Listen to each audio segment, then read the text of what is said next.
Hey, hey, hey. Yay! Hey everybody, it is Thursday. We're alive. I don't know if you missed me last week or not. I didn't do it. I'm gonna stop doing this every week. Um okay, I don't know what this is about. We can just gonna cancel date and time. We'll keep it whatever. So I was like I'm gonna do it every other week because every week it is what it is. So today I'm going to give the story about a time I had to fight. One of the times I had to fight.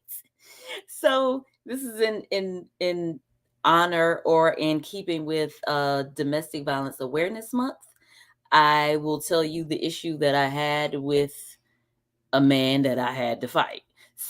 But before we get to that, no, I'm not trying to keep y'all hanging on. But since I missed a week, I need to get into this month. This month is October. October is Domestic Violence Awareness Month. It is also breast cancer awareness month, and it is also the month for Halloween. And for this month, what I have for my calendar is Beautifully Weird, which y'all know I'm always advertising, so you gotta see the shirt too. And what Beautifully Weird is like a term. I'm gonna say I came up with it. I don't know about nobody else, but it's a term I came up with just because I feel that I am beautifully weird.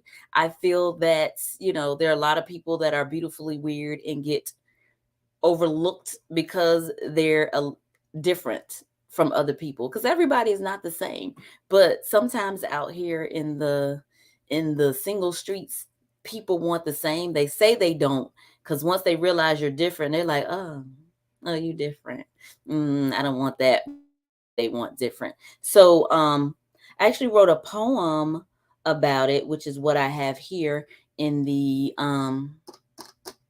calendar. So I'm gonna read it to y'all, and then we'll get to the fight, domestic violence issue.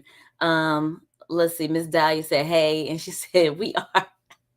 I'm gonna get to it in a minute. So yes, and in my okay, so I'm single, and in my singledom, I've met many men and went out on a few dates. It does not work out most of the time. I chalk it up to something is wrong with them.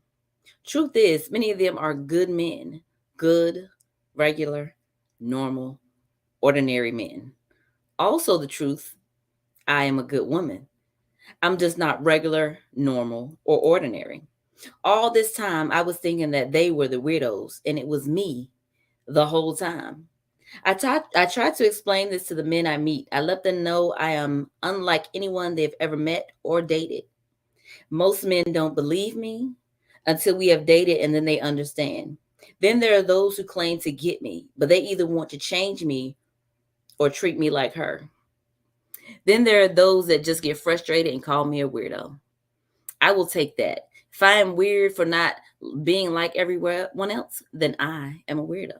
If I'm weird for wanting a man with an open palate, then I am a weirdo.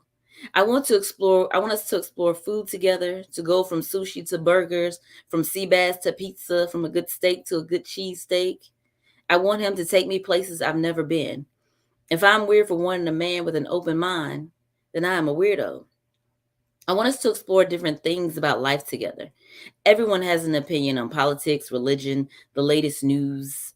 I want to discuss more than that. I want him to be able to discuss the difference between MMA and boxing and which is better. To talk to me about how he feels when he sees his favorite color. For us to discuss what we think about during those moments before sleep and upon awakening. I want us to be able to discuss DC and Marvel and which is best.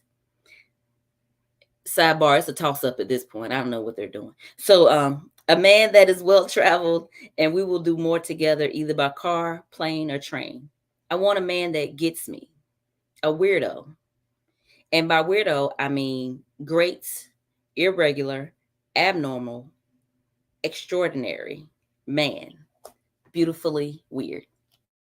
Yay, like me. So Miss Dahlia said yes. Oh, let's hear it. Yes. They don't know about the sea bass. That's for grown folks. I mean, I love me a good Chilean sea bass. We got to be a good one. So yeah. So that was that. So Domestic Violence Awareness Month. This is a whole thing. And y'all know what? I left my water and I'm about to tell a whole story. We're gonna see how this goes because sometimes I get to talking. If I talk too much, my throat gets dry and I start coughing. But we're gonna get through this together. So it was the year, you know. I'm tripping. Okay, but it was the year 1992. The place, Leavenworth, Kansas. I know it's odd, right? It's an odd place. But this is where I was stationed. I was stationed in Leavenworth, Kansas. This is why I was in the military. I was dating. Miss Dahlia said, "Get your throat together" in 1963. I know. I was trying to. Yeah, that's what I was trying to like picture it. Kansas, 1992. Yep, that's what I was trying to do. But I was with my son's father at the time, and I guess I'll talk a little bit about what. It's nothing really that leads up to somebody putting their hands on you, but I'll lead up to a little bit about how he ended up putting his hands on me. So we were in a relationship. Um, by that time, I had my son, but before that, there was things that I didn't see and that I didn't pick up on. He was very controlling. He would not allow me to. He didn't want me to do certain things. He didn't want me to talk to certain people. The regular. The woman always has everything, and then I hate to say the woman because this happens in relationships from different sides, different ways, same sex relationships, everything. So somebody, it's the person who has the most. And it sounds weird. Like I had the car, I had I was keeping my money, I was doing all the things that I needed to do as a soldier. This is my first duty station. I think I was like a PFC E3. Like I wasn't that high in rank, but I knew what I was doing. So I bought my car and had this out. He was driving my car, he was dropping me off at work. Um, he was telling me what I could and couldn't do. I was listening. Like, it's a whole thing that again we don't recognize a lot of the times until after. Now, looking back on it, people be like, "Oh, you was just stupid." Believe me, a lot of us have been stupid before. And I'm not even gonna say I wasn't. I was, but again, I was 18, 19, first duty station, first like kind of real relationship. We were together, doing the thing. We were moving in together, like all of this. Like this was all first for me. So, and I should have picked up on something when because I love to dress up. I love Halloween. I love to dress up. And I dressed up. We went to a party. Let me get into the costume contest. And everybody was like, "Oh, you should get in the contest. You're gonna win." Do you know we left? Oh, we gotta hit up another party. We went somewhere where nobody was, and he enjoyed himself at that point. So yeah, so you have to be, and I can say this looking back at it, and then for advice for people who are going through it now or who have been through it. Some you don't always notice the signs, but it's always signs. And most of them are starting with controlling, telling you what to do, where you can be, what you can wear, what things are supposed to look like just for your life when you have all your stuff together. And that's why a lot of people are taken aback when somebody is being abused mentally and or physically by someone who is, and I hate to use these words, but somebody who has less than them or somebody who is less than them, but they do it because they need to bring you down to their level so they can tell you what to do, so they can treat you a certain way. So it's all in the plot. So Dallas said you was getting too much light, shining like a diamond. Right. So mind you, so the night that this incident happened, mind you, I was working a second job. He Miss Dahlia said, "Preach." Yes, I'm trying. So I was working a second job. He was at home. I would come home from my second job. I was in the military. Y'all know what the military is. You got to get up, do PT. You got to do your job. And I had another job, and we had a child. He was home with the child. I would come home. The house would be full of his friends. They drinking and smoking, watching the baby. It was. But I got the second job. So again, whatever. So he felt that I didn't come home in time. Like I worked at a movie theater, and it depended on how many people were at the movie, how much trash you had to get up. Anybody worked at a movie theater, y'all know what it is. It was the movie theater on post. So we just had one movie theater. So it was one movie. We know about what time the movie is over. And it just depends on how much you have to clean up or if you have help. Sometimes I used to be in there by myself. Oh my goodness. Sidebar. One time a skunk came in because we would open the doors because I'm just gonna say we was a little ghetto. We used to clean the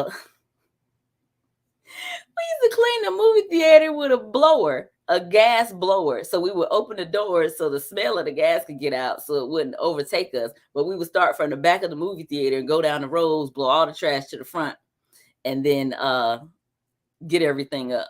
So yeah, it was crazy. It was a whole thing. But yeah, one day because the doors was open, a skunk came in. I stopped cleaning. I left a note. I said, y'all don't have to clean this up tomorrow because I'm not staying in here with this skunk. Kansas has a lot of skunks. They're just they would just be around, like, you know, like we see possums and cats and squirrels and skunks. So I get home and he started accusing me. Where you been? You took too long to get home. I was like, I was cleaning. And then I said I was doing my job, you know, like you ain't working no second job, you ain't doing nothing. So mind you, my son, he was in the bed sleep. He was in his crib. Because mind you, he was a baby. He wasn't like toddler, walking, talking, nothing. Like a baby, like months old, not even a year. So we're sitting there as he starts his argument. And I was like, what are you getting at or something? And then he was like, you was probably out there with somebody. And by this point, I was tired. I was like, you know what? What if I was? What if I was? And he jumped slam on me. Mind you, this is the first fight we've ever had. But as I said before, it was the controlling, telling me what to do. He was cheating on me. I didn't even tell you about the cheating. He was cheating on me. I found that out. Riding his chick around in my car. All the things that you hear about. And everybody's saying, it ain't going to happen to me. It already happened to me before I could think about that it ain't going to happen to me. So I can say it now. At this point, it ain't going to happen to me. But it happened to me. It happened to me. I was 19. He was driving another chick around in my car. So look, another sidebar before we get to the fight. I know I'm all over the place. I was still pregnant at the time. And this chick called the house and asked for him. But I was like, who is this? So I talked to her. She told me everything about how they've been seeing each other. He was picking her up, taking her places and all sorts of stuff. I was like, bet. So went to the barracks, got one of my friends, told her what the girl voice sounded like. She called, talked to him, set him up to meet him at the barracks. And then this is a whole other thing. Why do we go through all of this stuff? And I'm going to say you, me, everybody. I've not done anything like this since, just because if I'm going to leave somebody, I'm going to leave them. Whatever it's going to be, it's going to be. But why do we go through all this stuff and still don't leave anybody? Like, you need proof. You got to see. You got to, I want to talk to her. I want to see what he going to do. And you ain't going nowhere. You ain't going nowhere. And guess what? I wasn't going nowhere neither. And I did all of that. Had my friends involved, did all this other stuff, and ain't going nowhere. So, boom. Back to that night. He done jumped on me. He's choking me. I'm fighting him. And we're in the bedroom. So there's a coffee table, a nightstand beside me. And back then, we had phones. We ain't have these little phones. We had phones. So the big body phones. So I grabbed one part of the phone because he was on top of me choking me. And I started hitting him upside the head so he could get off of me. He grabbed that and threw it down. So I grabbed the big body part of the phone. So I grabbed the other part of the phone. And I started. So mind y'all, I'm getting choked this whole time. It sounds like a long time. And I'm laughing because I can now. So I'm hitting him with that part of the phone. So I guess that started getting to him because he grabbed that part, threw it down, and he got off me. At some point, I don't remember what point, one of my girlfriends had called, and I was like, we over here fighting, and I don't remember what happened after that because I don't think she came over or nothing. But my son woke up in between. And again, this was 30 years ago, so some of my memory could be a little bit fuzzy, but this is the gist of it. So my son wakes up because we making a lot of noise because we are in there fighting. And I've been told, my mama told me long time ago, don't put your hands on nobody unless you prepared to get hit back. And also, being where I'm from, we are taught not to lose a fight. You can't lose a fight. Like, this is not somebody that I've been raised that you don't just fight me. We fight to win. I have 4 older siblings. You came home and your butt was whooped, you had to fight all over again.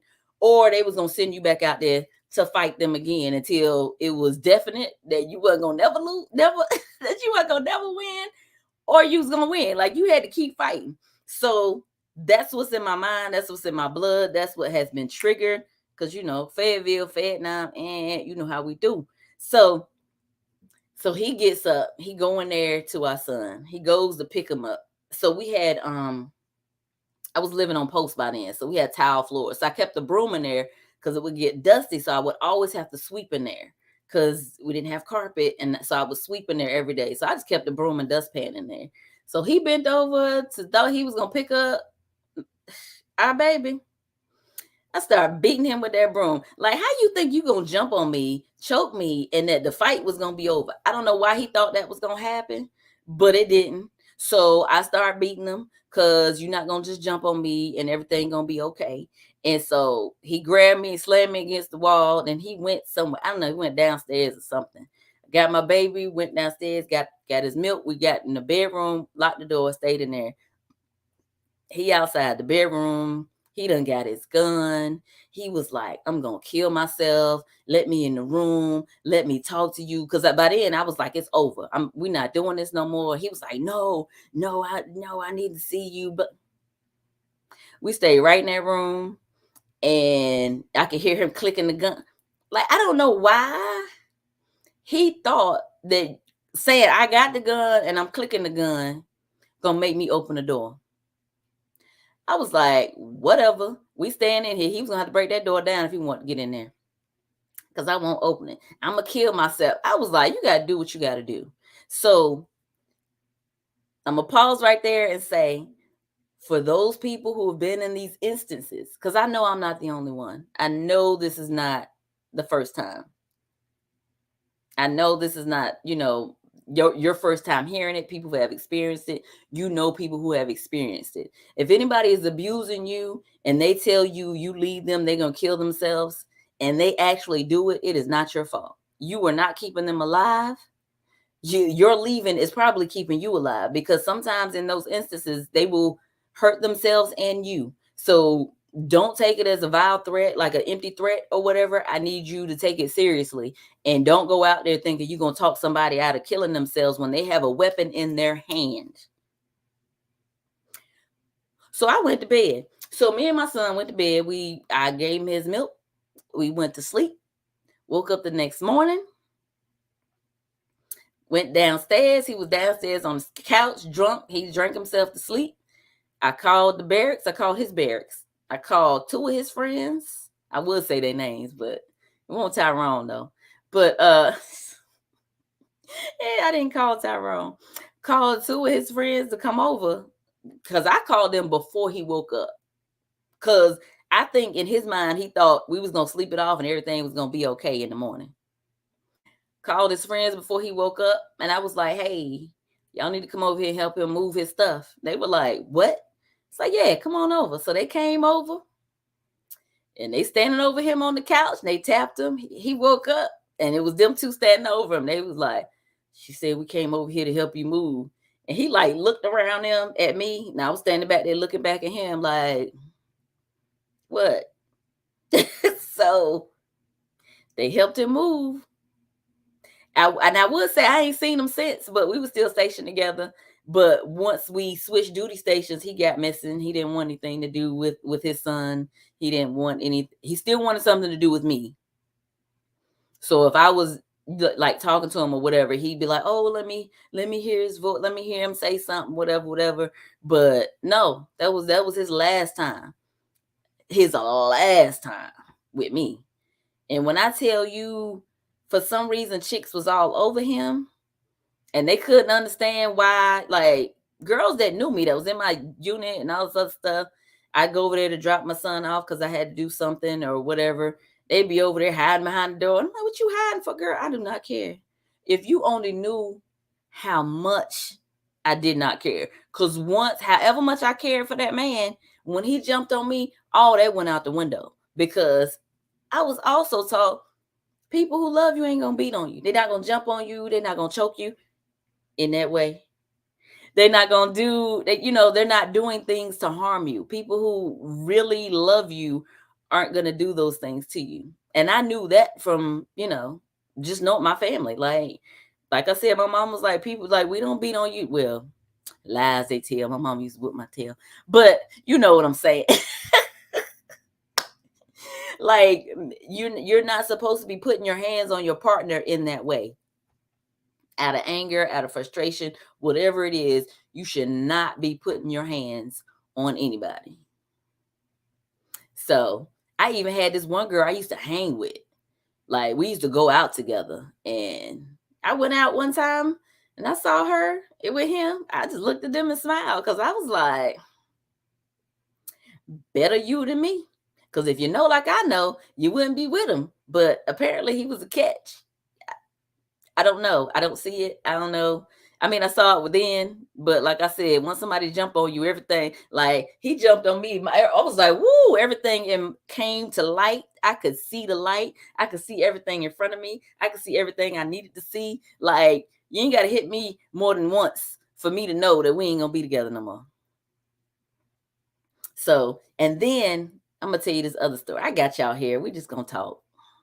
So, another story about the girl who I used to hang out with started dating him. So this other girl I used to hang out with, she found out. She was like, girl, I can't believe I was like, and I'm telling her, it's good. I don't care. So the one who started seeing him, she was a civilian chick. And the other one I was hanging out with, she was a civilian chick too.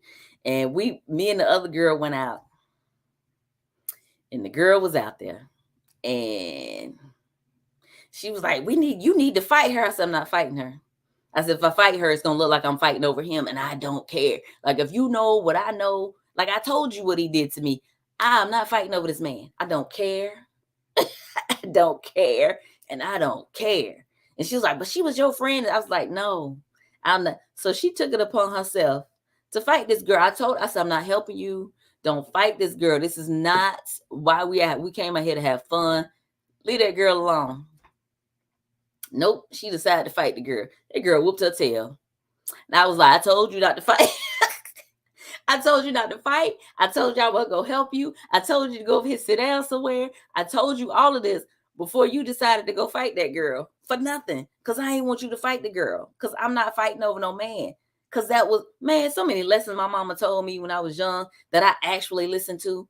Like, she was like, don't be out here fighting over a man. I've never been out nowhere fighting over a man.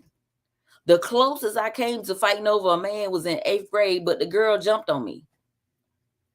Oh, she was fighting over a dude. I fighting because she jumped on me. Like this. So, yes, Miss Dahlia, she said that part. Like, yeah, it's a whole thing. So, Domestic Violence Awareness Month. If someone is abusing you physically and emotionally, both, if you feel like you can't get out, if you feel like there's no way out, reach out to somebody and talk to them. You can DM me and we can see if we can find some resources together, because I know people here aren't all in my area, aren't all in North Carolina. I've had people call me from New York and Kansas, like just other states, and like, hey, I know somebody in North Carolina that needs some help. And guess what? I helped them out. I gave them some counseling. We worked on some things, and then it's like boom, like they'll disappear. And I'm like, what happened to them? And I can't talk to the people who call me about them, but I've had people call me and be like, you remember so and so? I'm like, I don't know what you're talking about. They'd be like, okay, well, they're safe. They left the state, and so. And I'm like, I'm so grateful and so happy for people who are able to get out of domestic violence relationships.